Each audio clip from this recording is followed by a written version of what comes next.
In last video we have talked about all these things जो पीछे हम पढ़ चुके हैं. इस स्लाइड में हम बात करेंगे types of wound assessment tool. So wound assessment tool आपके basically 3 types of wound assessment tool use करते हैं. First one is your assessment tools, time tool and measurement tool. So first of all talk about assessment tool. Assessment tool क्या होता है?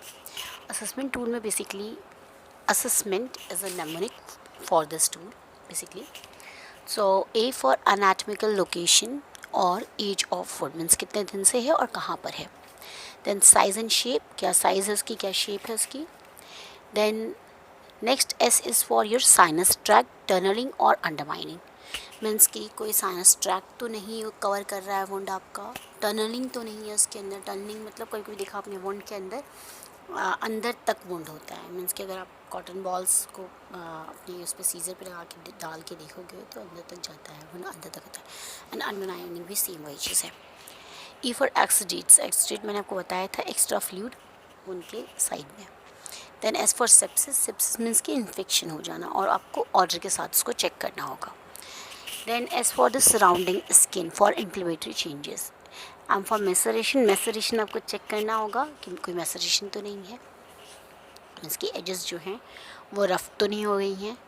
Edges को check करना होगा. एपिथेलियाइजेशन को भी चेक करना होगा. एपिथेलियाइजेशन की मीनिंग है कि जो न्यू ग्रेनुलेशन टिश्यूज़ बन रहे हैं वो नॉर्मल एपिथेलियम है, मतलब नॉर्मल एपिथेलियल हो रहा है कि नहीं वहाँ पर, या कोई ऐसा तो नहीं है कि नेक्रोटिक टिश्यूज़ फॉर्मेशन हो रहे हैं. ठीक है. Next is your necrotic tissue formation and then is your tissue bed and tenderness. Tissue bed check करेंगे आप. टिश्यू बेड कैसे चेक करेंगे? मैंने उस दिन भी आपको बताया था कि आप अंडरमाइनिंग जो चेक करते हैं उसी को टिश्यू बेड भी कहते हैं. मतलब कि आप चेक करेंगे कि नेक्रोसिस तो नहीं है वहाँ पे स्लॉ तो नहीं बन रहा, कोई ग्रेनुलेशन टिश्यू एक्स्ट्रा तो नहीं है.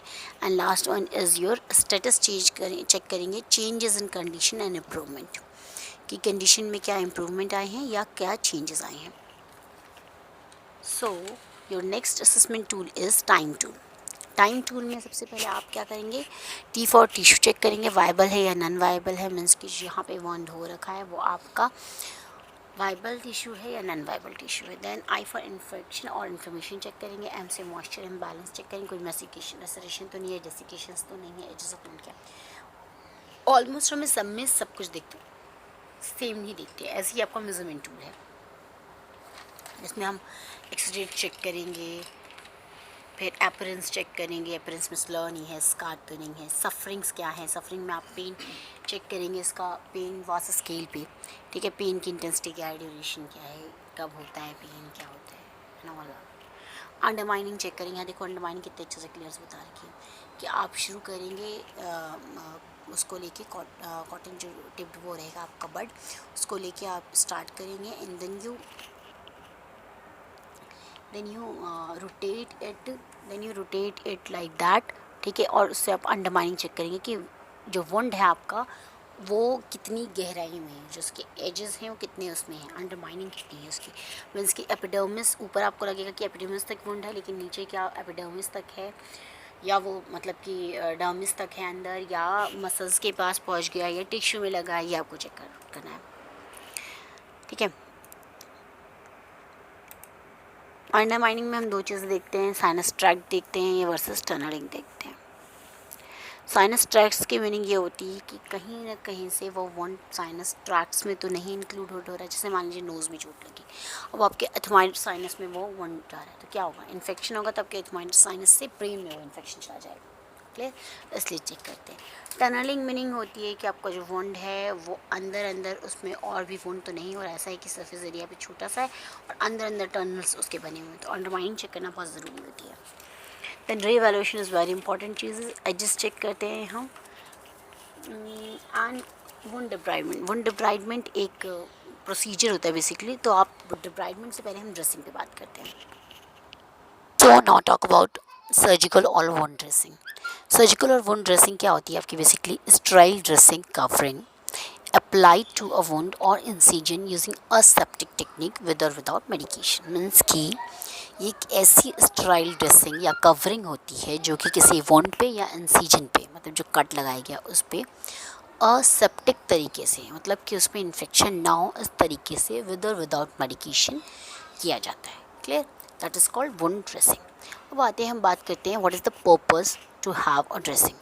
पर्पस वुंड ड्रेसिंग का ये होता है कि प्रमोट करता है ये वुंड ग्रेनुलेशन और हीलिंग को। ठीक है, ये प्रिवेंट करता है अनड्यू कंटेमिनेशन ऑफ वुंड को, मीन्स कि इसमें इन्फेक्शन से बचाता है। डिक्रीज़ करता है पूरलेंट वुंड ड्रेनेज को, मीन्स की जो उसमें से गंदी चीज़ें ड्रेन हो उसको डिक्रीज़ करता है, कम करता है। और वुंड पे मेडिकेशन और ये चीज़ें अप्लाई करने के लिए प्रोवाइड करता है। और दूसरी चीज़ कंफर्ट भी प्रोवाइड करता है। Clear? So principle of wound dressing, क्या क्या प्रिंसिपल्स हैं वुंड ड्रेसिंग के? सबसे पहला है कि हमें स्टैंडर्ड प्रिकॉशंस लेने हैं ऑलवेज़। कभी भी जब हम स्वाब या गाउच यूज़ करते हैं क्लीन करने के लिए वुंड को, तो हमें हमेशा क्लीन एरिया से शुरू करना होता है and to what dirtier area, means कि मान लो आपकी बॉडी में वुंड लगा है, वुंड हो रखा है, तो वुंड में जो क्लीन एरिया होगा वहाँ से आप शुरू करेंगे और जिस साइड इन्फेक्शन या फिर जिस साइड ग्रेनुलेशन टिश्यू फॉर्मेशन हो रखा है आप उस साइड एंड करेंगे, इसलिए क्योंकि वो इन्फेक्शन आपके क्लीन एरिया में ना हो। ठीक है, जब आप एरिगेट करिए किसी भी वुंड को, तो जो सॉल्यूशन यूज़ कर रहे हैं आप उसको नॉर्मल टेम्परेचर पे आने देंगे, मीन्स कि रूम टेम्परेचर पे। प्रेफरेबली आपको उसको बॉडी टेम्परेचर पे लाना ज़रूरी है, जिसकी वजह से क्या होगा, टिश्यू का बहुत जल्दी टेम्परेचर जो होगा वो डिक्रीज़ नहीं होगा। ठीक है, अब टाइप ऑफ ड्रेसिंग की बात करते हैं, तो गॉज ड्रेसिंग होती है आपकी, नॉन एंटीसेप्टिक ड्रेसिंग होती है, एंटीसेप्टिक ड्रेसिंग्स होती है, वेट ड्रेसिंग्स होती है, प्रेशर ड्रेसिंग्स होती है, सेल्फ एडहेसिव ट्रांसपेरेंट ड्रेसिंग्स होती हैं। इन सब के बारे में आप थोड़ा थोड़ा सब कुछ लिखिएगा। सो प्रिलिमिनरी असेसमेंट जो मैंने आपको बहुत अच्छे से बता दिया क्या क्या करना होता है आपको। Preparation of patient and ward में भी सेम वही चीज़ है कि आपको असेंबल करना हर एक चीज़ कि सही से है कि नहीं है, जिस एरिया में भी पेशेंट के वुंड है उस एरिया को शेव कर दें, उसके आसपास के एरिया को, कि अच्छे से ड्रेसिंग हो सके। खैर, जो आर्टिकल्स यूज़ करेंगे आप वुंड ड्रेसिंग में वो हैं आपके artery forceps, scissors, small bowl, safety pins, नन to thumb for forceps, cotton balls, couch pieces, pads, gloves, mask, gowns। Clear? ये सारे भी अदर आर्टिकल्स हैं जो कि आपको यूज़ करने पड़ेंगे। ठीक है, chisel, forceps, cleaning solution, style saline और कोई और सॉल्यूशन प्रिस्क्राइब किया हुआ वुंड ड्रेसिंग के लिए, वो एडहेसिव और नॉन एलर्जिक टिप्स, ये सब चीज़ें। So the basic procedure is ये पोजीशन द पेशेंट कंफर्टेबली, अपना हैंड वॉश करेंगे थॉरली, गाउन पहनेंगे, ग्लव्स पहनेंगे, मास्क पहनेंगे, ETC जैसा नेसेसरी हो। ज़रूरी नहीं है हर वुंड में आपको गाउन, ग्लव्स ये सब पहनने हो। Clear? Open the sterile tray, spread the sterile tray around the wound. Clear? And then dissecting forceps लेंगे आप, रिमूव करेंगे ड्रेसिंग को अगर पहली कोई है तो, और उसको पेपर बैग में डालेंगे, डिस्कार्ड करेंगे डायसेक्टिंग फोर्सेप्स को in the bowl of lotion. ठीक है, then type and amount of drainage अगर प्रेजेंट है तो आप उसको चेकआउट करेंगे। असिस्टेंट को आप क्लीन सॉल्यूशन को धीरे धीरे बाउल में से डालने को कहेंगे और वुंड को क्लीन करेंगे फ्रॉम सेंटर टू पेरिफेरी, मतलब कि बीच से लेके किनारे तक। सारे स्वाब्स को आप हर स्कोर मतलब हर स्ट्रोक के बाद फेंक देंगे। स्ट्रोक मतलब एक बार यूज़ करने के बाद फेंक देंगे। After cleaning dry the wound with dry swab, और फिर उसके बाद उस पर मेडिकेशन जो कि ऑर्डर की गई हैं, अगर नहीं ऑर्डर की गई हैं तो नहीं लगाएंगे, ऑर्डर की मतलब कि वुंड टाइप पे वो डिपेंड करता है आपका। फिर स्ट्राइल ड्रेसिंग्स लगाएंगे, gauze piece, then cotton pads, फिर अपना ग्लव्स एंड रिमूव्स, ये सब चीज़ों को जो भी आपने पहना हुआ डाउन ऑन किया था उन सबको आप रिमूव करेंगे। एंड देन ड्रेसिंग, बैंडेज या टेप जो भी आपको ज़रूरत है वो यूज़ करेंगे। क्लियर?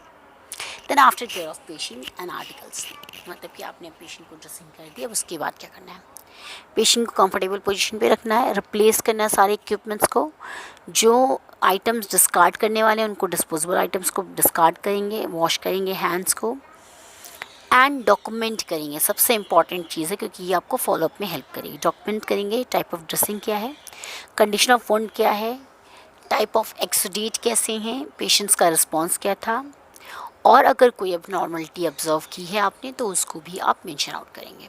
क्लियर?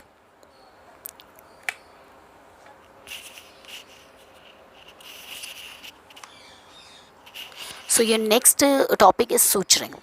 सूचरिंग की मीनिंग क्या होती है, सिलना। ठीक है। सूचर इसलिए यूज़ किया जाता है, किसी भी वुंड को क्लोज करने के लिए सूचर को यूज़ किया जाता है। क्लियर। सूचर करने के लिए आपको एक नडल की ज़रूरत हो सकती है, एक थ्रेड की ज़रूरत हो सकती है, ठीक है। और सूचरिंग, बहुत सारे सूचरिंग मटेरियल आपको मार्केट में प्रेजेंट हैं। So, according to Wilkins, suture is a stitch or series of stitches made to secure a position of the edges of a surgical or traumatic wound. और second one सिल्वरस्टीन ने कहा कि suture जो है वो एक एनी स्ट्रेंथ ऑफ मटेरियल है जो कि यूटिलाइज किया जाता है लाइगेट करने के लिए ब्लड वेजल्स को और किसी टिश्यू को अप्रॉक्सीमेट करने के लिए, मतलब पास में करने के लिए। So what is the purpose of suturing? Purpose suturing की क्या होती है? मेंटेन करना हेमोस्टेसिस को, प्रोवाइड करना एडुकेट टेंशन, प्रमोट करना हीलिंग को, रिड्यूस करना पेन को, परमिट करना प्रॉपर फ्लैप पोजीशन, प्रिवेंट करना बोन के एक्सपोजर को, प्रिवेंट करना इन्फेक्शन को। बिकॉज यहाँ पे हम छोटे से वुंड की बात नहीं कर रहे हैं, बहुत बड़े बड़े वुंड की बात कर रहे हैं। क्लियर। तो किसी किसी वुंड्स में आपको सूचरिंग की ज़रूरत है, ज़रूरी नहीं हर वुंड में सूचरिंग की ज़रूरत हो, लेकिन जिसमें ज़रूरत है उसका पर्पस ये सारे होते हैं। So what are the equipments and articles used? Is this tray, suturing material, जैसे कि निडल चाहिए, निडल का होल्डर चाहिए आपको, थ्रेड चाहिए। सो नाउ टॉक अबाउट कि सूचर को क्लासीफाई कैसे करेंगे। तो ये हम बहुत चीज़ों को क्लासीफाई करते हैं। देखो, फर्स्ट वन मटेरियल पे करते हैं, ठीक है। Natural versus synthetic. Natural suture का मतलब होता है कि जो चीज़ें, जो मतलब आपके थ्रेड कोलेजन से बने हुए हों, मैमल्स इंटेस्टाइन, या फिर सिंथेटिक कोलेजन पॉलीमर्स से लिए गए हों, ठीक है। तो जो आपके मैमल इंटेस्टाइन से लिए गए होंगे कोलेजन, वो नेचुरल होंगे। जो सिंथेटिक कोलेजन बनाए गए होंगे पॉलीमर्स टाइप, वो आपके सिंथेटिक टाइप होंगे, ठीक है। तो स्पीड बेस पे हमने इसको डिफाइन किया। Next is monofilament and multifilament. Monofilament and multifilament में आता है आपका सिंगल स्टैंडर्ड मोनोफिलामेंट कहते हैं, और जो मल्टीफिलामेंट होते हैं उसमें क्या बोलते हैं, बहुत ज़्यादा उसमें मतलब वो होते हैं आपके स्ट्रेंथ ज़्यादा होते हैं, ठीक है। So next is your observable versus non observable. Observable sutures वो होते हैं जो टेम्प्रेरी वुंड को सपोर्ट करने के लिए होते हैं, और ये वुंड के साथ साथ एब्जॉर्व हो जाते हैं आपकी बॉडी में due to enzymatic degradation, hydrolase होके, ठीक है। और नॉन ऑब्जर्वेबल जो सूचर्स के थ्रेड्स होते हैं वो एब्जॉर्ब नहीं होते, उनको कट करके आपको सूचर जब हिल जाता है तो उसको निकालना पड़ता है। Clear. So type of wound की बात अगर करें तो आपका देखिए कट है पहला, दूसरा स्टैब है, स्टैब एंड कट है, टॉन हो रखा है, बिटेन है, चॉप्ड है, क्रश है, हार्ट है, फायरआर्म्स है, स्काल्प्ड है, सर्जरी। सर्जरी का देखिए इंसीजन कितना, इंसीजन जन कितना क्लियर लगा हुआ है, एंड पॉइजन है। क्लियर। तो इन टाइप्स ऑफ वुंड पे भी डिपेंड करता है कि आप कैसी सूचरिंग आपको करना है। क्लियर। सो अगर हम यहाँ पे टाइप्स ऑफ सूचर की बात करें तो फर्स्ट ऑब्जर्वेबल और नॉन ऑब्जर्वेबल, जो कि मैं पहले आपको बता चुकी हूँ कि ऑब्जर्वेबल वन इज़ दैट जिसको रिमूव नहीं करना पड़ता है हमें, और वो वुंड के साथ साथ हील आउट हो जाते हैं, डाइजेस्ट रहते हैं by our body. Clear. Non absorbable are those जिनको रिमूव करना पड़ता है, और कभी कभी उनको वैसे ही छोड़ना भी पड़ता है, लेफ्ट इनपरमानेंटली दिखता रहता है मीन्स के। अब ये आपके नॉन एंड ऑब्जर्वेबल टाइप है। जो स्टार्टिंग में लगा हुआ है आपका, ये निडल है आपकी, semi circular, circular, different types of needles होती हैं सूचरिंग के लिए। देखो पॉलीग्लैक्टीन क्या है, ये पॉलीप्रोपिलीन क्या है, नॉन ऑब्जर्वेबल है, इतना आपको जानने की ज़रूरत नहीं है। So types of suturable material देखो, surgical gut, collagen, synthetic observable से आया है, और non observable silk, cotton, nylon, polyester, polypropylene, stainless steel, barbed sutures, ये सारे होते हैं। आते हैं हम टाइप ऑफ सूचरिंग के स्टाइल पे। तो इंटरमीडिएट सूचरिंग होती है, ये फर्स्ट वन आपको मैं दिखा रही हूँ। इंटरमीडिएटली सूचरिंग की हुई है, मतलब एक जाके एंड ख़त्म कर दिया। कंटिन्यूस मतलब यहाँ से जहाँ से शुरुआत की है and at last you ended up with this. And blanket continuous means कि आप उसको अंदर डाल रहे, फिर फोल्ड करें, फिर अंदर डाल रहे, फिर फोल्ड कर रहे हो। Clear. And intention is something जिसमें आपने एक इंटरमीडिएट सूचर्स लगाएं, फिर उसमें 2-3 ऊपर से आपने नोट्स लगा दी, दैट इज रिटेंशन सूचर्स। तो 3-4 चीज़ें होती हैं आपकी। एक सूचरिंग होती है, कि स्टार स्ट्रिप्स होती हैं, कि स्टेपल्स होते हैं। स्टेपल्स ज़्यादातर हम स्मॉल एरियाज़ पे करते हैं, and star strips large areas पे करते हैं, सूचरिंग इन बिटवीन वाले पे करते हैं। So now talk about suturing removal. आपने सूचर लगा दिया, उसको रिमूव कब करेंगे? तो रिमूव करने का जो टाइम है वो according to American family physician के हिसाब से है। If the area is of scalp area तो 7 to 10 डेज़ बाद हम सूचर रिमूव करते हैं। And if it is of face तो 3 to 5 days. If it is at chest और trunk area 10 to 14 days.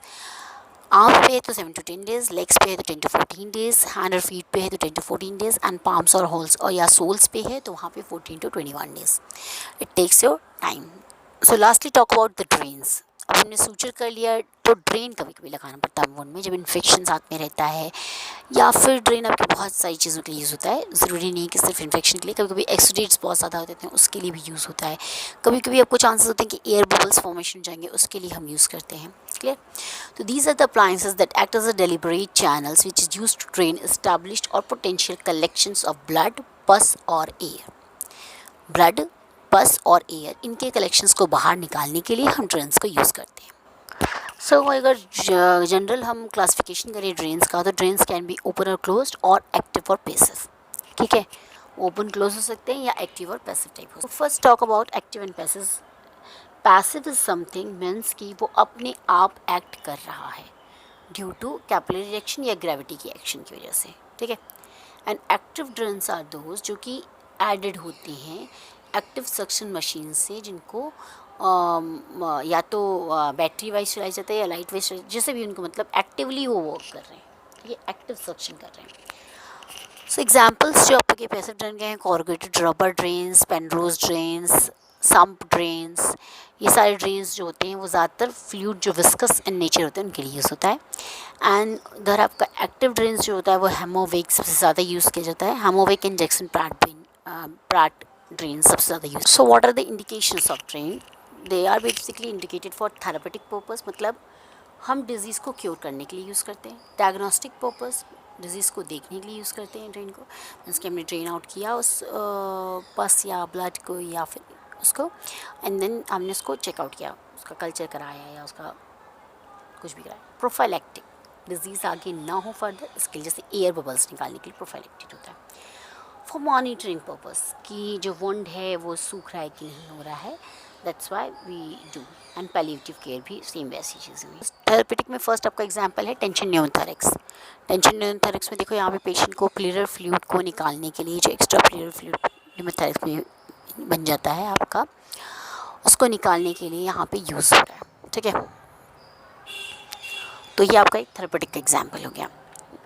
Next one is your diagnostic. Diagnostic में क्या करते हैं, टी ट्यूब जैसे कॉलेंजियोग्राम में, रिटेन्ड गालस्टोन में या कॉमन बाइलेट में यूज़ किया जाता है, या बिलियरी फिस्टुला हो रखा है उसमें जो ड्रेन लगता है उसमें चेक करते हैं आप as a diagnostic purpose. Prophylactic purpose में आपका है जैसे थोरैकेटोमी हुई है, स्प्लेनेक्टमी हुई है, तो आगे उसमें इन्फेक्शन फर्दर ना हो इसके लिए आप ड्रेन को यूज़ करते हैं। मॉनिटरिंग एंड पैलिएटिव केयर के लिए जैसे गैस्ट्रोइंटेस्टाइनल ब्लीडिंग ना हो, यूरेथ्रल कैथेटराइजेशन करते हैं जैसे हम, या पैलेटिव के लिए हम यूज़ करते हैं जैसे एडवांस ये एसोफेगस में यूज़ करते हैं, हाइड्रोकेफेलस में हम यूज़ करते हैं, है ना।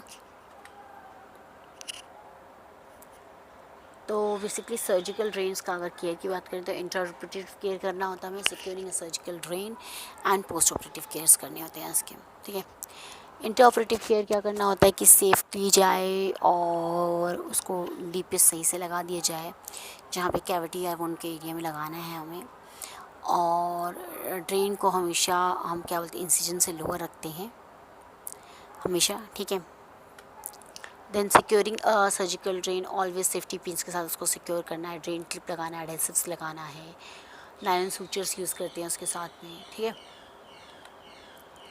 पोस्ट ऑपरेटिवली हमें उसके आसपास, ड्रेन्स के आसपास देखना है कि उसकी ट्यूब्स को प्रोटेक्ट करना है कि वो मतलब बंद ना हो, क्लोज़ ना हो, स्टेराइल रहे हमेशा, ये ध्यान देना है हमें। वो सही से एब्जॉर्व कर रहा है अमाउंट ऑफ ड्रेनेज की नहीं, कंटामिनेशन से बचाना है उसे। Clear? So thank you so much. ये आपका कंप्लीट मैंने कर दिया wound and care of wound. तो अब असाइनमेंट आप लोग मुझे सबमिट करके 20th को देना था आपको, आप लोग दे दीजिएगा।